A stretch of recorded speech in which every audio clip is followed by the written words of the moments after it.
To me, sports and outdoors. Wild, wild week 12 Saturday around the SEC. Remarkable comebacks, road upsets, 300-yard rushing performance, and Kirby losing it on the sidelines in sheer delight, folks. Welcome in. It's SEC Football Final. It's good to have you with us. Doering, and Watson. There is a historic comeback that we're going to show you, but not just yet, because we had two massive games featuring potential playoff teams going head-to-head, and the teams that had to have the wins were on the road. That includes Oklahoma, trying to avoid that third loss for the second consecutive year, beats favored Alabama 23-21, snapping the Tide's 17-game home winning streak. And with 212 yards of offense, the Sooners win a game with their fewest yards in a win in 24 years. Here's the QB with Molly. How were you the tougher team? Put it into the outcome, and, that we played a lot of great snaps out there, but, the turnover battle obviously got killed there, and that became our opportunities for sure. I don't know what all happened today throughout the league, but we're playing really good people. They're going to make plays. We're going to make plays. We're going to get got. They're going to get got. Turnover is going to be a part of it. Struggle is going to be a part of it. Having to overcome, bad things is going to be a part of it. The team that can figure that out is going to win. So I don't mind in any way, shape, or form, winning that way. No apologies here. Proud of our guys for their fight.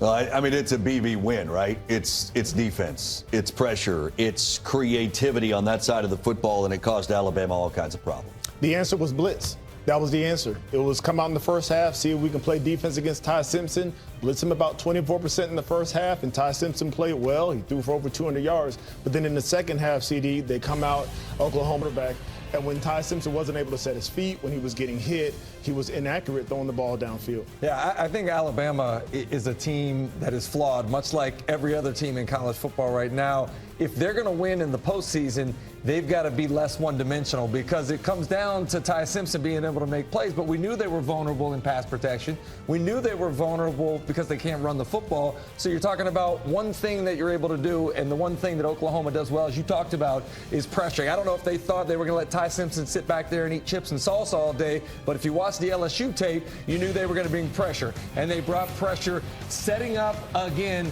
forcing running backs to try to block in pass protection, which they are not good at. They are soft in pass protection. They got the one-on-one with Kip Lewis there and able to get the sack. Now this time they slide the protection to the left. They drop two back, so they're only bringing three to the right side, but they overwhelm that side, two blockers, three rushers, and force Simpson to throw hot into the interception there for the touchdown. And then again, you got the four bigs blocked down, but you're bringing the corner off the right, seeing if the running back can step up and deliver a blow, which he cannot, and takes Ty Simpson down again.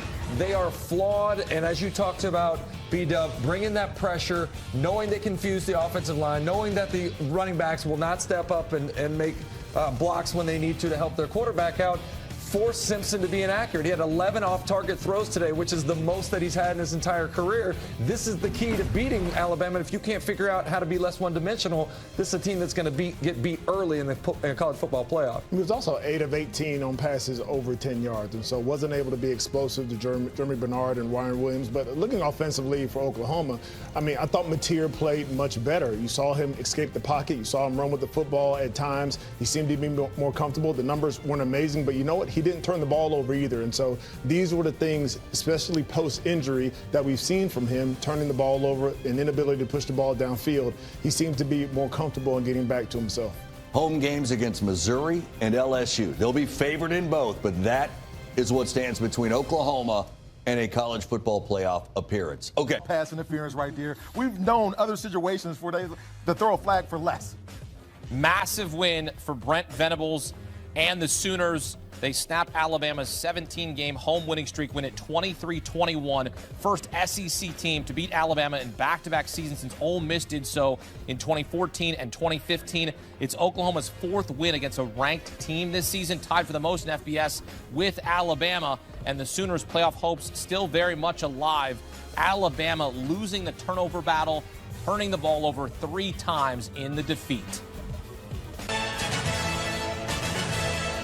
CBS Sports HQ presented by Belfour Property Restoration. Back here with Ohio State running back Beanie Wells, Penn State tight end Adam Brenneman. Look, I'm going to read you the way the first quarter went for Alabama, Adam. Punt, pick 6, down 10-0. It was, they started slow, they started behind, and they took the lead at one point. But it was the turnovers that did them in this game. Yeah, this was a clinic by Brent Venables, Oklahoma's head coach and play caller on that side of the ball. This was a signature win for Brent Venables. He won that matchup against Kalen DeBoer. Kalen DeBoer, an offensive coach, Venables, a defensive coach.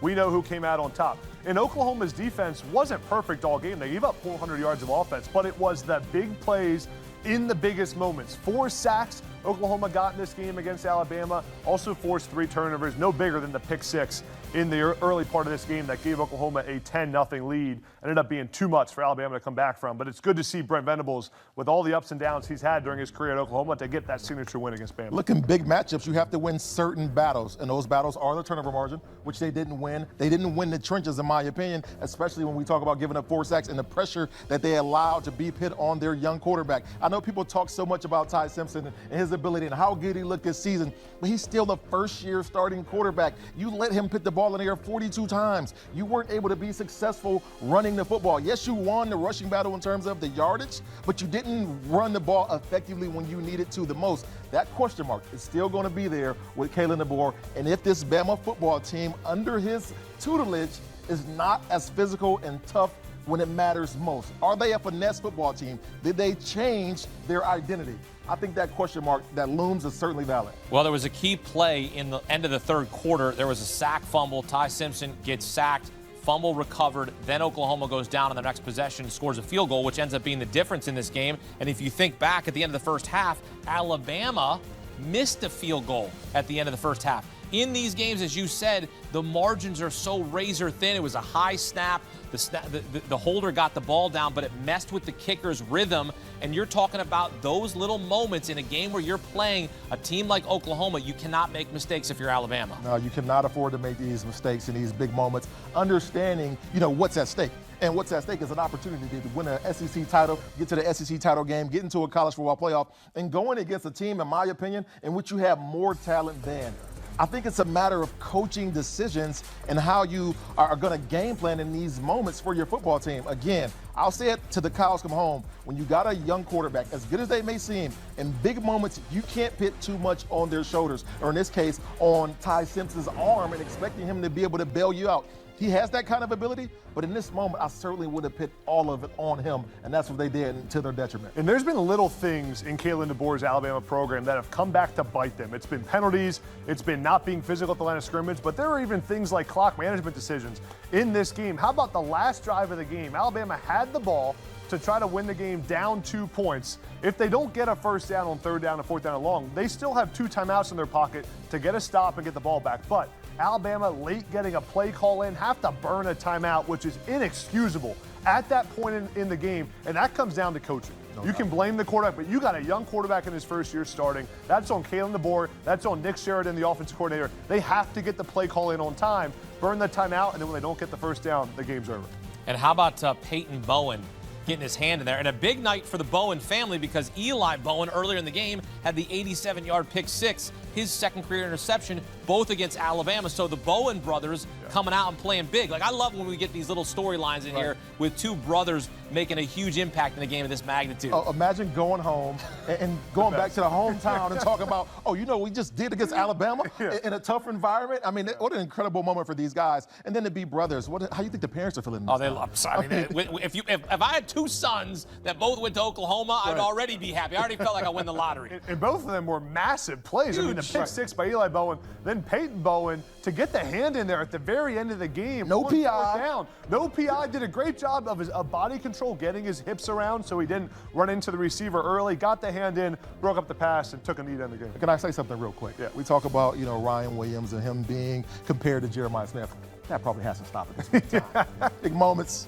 Cut it out. Yeah. Still talented, but not maybe 100%. equally as talented. Still a talented 100%. young man. I'm not going to knock Ryan Williams when he's down because he also didn't have a great game either. He muffed the catch, did he not? Yeah. Yep. So these are games here when these little moments, these little mistakes, they turn big, and now you have a situation where Oklahoma, certainly their playoff hopes are still alive because you look at Oklahoma's schedule rest away, Missouri and LSU, they could end the season here a 10-2 season, Adam. Yeah, and the best piece for Oklahoma is that when John Mateer's fully healthy, it's a completely different offense. John Mateer didn't shock anyone on the stat sheet, but he got plays done with his legs when he had to, ran for a touchdown, and this game was efficient with the football. The best stat category for him, no turnovers, took care of the ball. This is a much better Oklahoma team when Mateer's fully healthy because of the threat he brings with his legs. And now that he had a bye week, had a few weeks to get that hand healthy, this Oklahoma team is for real, and they should win the next two games of this season. And there's certain games in the season where stats don't even matter.